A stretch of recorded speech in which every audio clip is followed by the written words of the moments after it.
Hi, I'm Danielle Cook, and I want to welcome you to Cooking with the Cook Sisters, brought to you by the United States Botanic Garden. We're so happy to be with you regularly to offer online cooking demonstrations and home garden tips.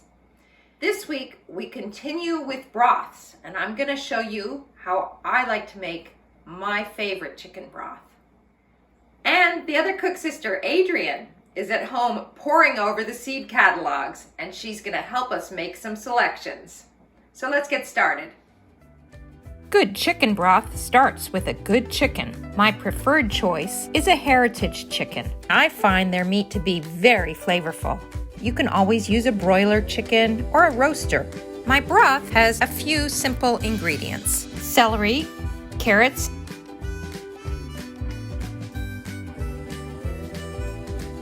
and onion.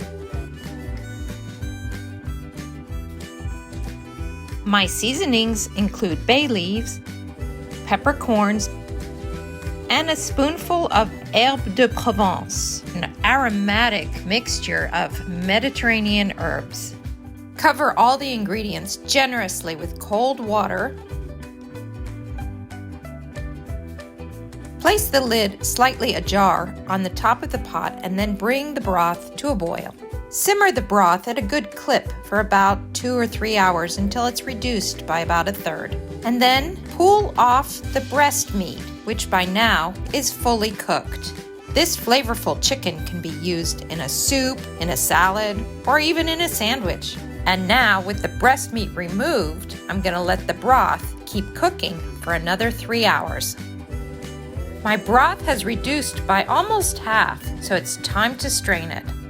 Place a large colander over a bowl and drain the broth through the colander. Give it a good shake to extract all the juice possible.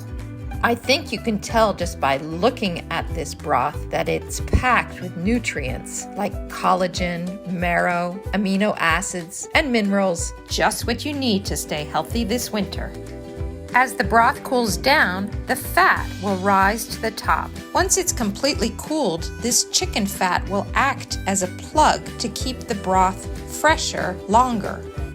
Once our rich chicken broth cools down, we'll have enough for soups for a couple of weeks. In the meantime, let's see which seeds Adrienne is selecting for her new garden.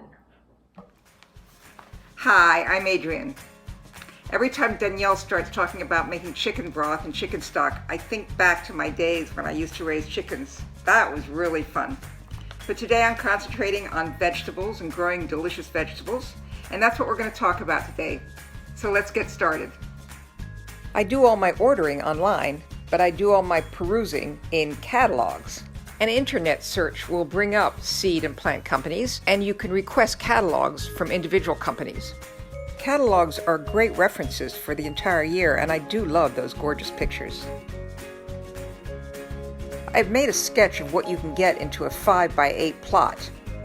There's plenty of opportunity in such a space. In addition to your plants and seeds, you'll need a trellis and some cages, both for support.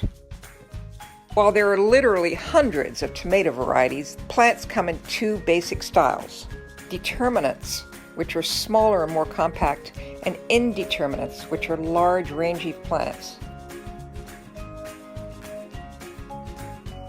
Getting your orders in by mid-February will give you the greatest choice, so don't wait around. Thanks for joining me today. I hope this discussion about buying seeds and plants has helped you make decisions for your garden this year. We'll see you next week.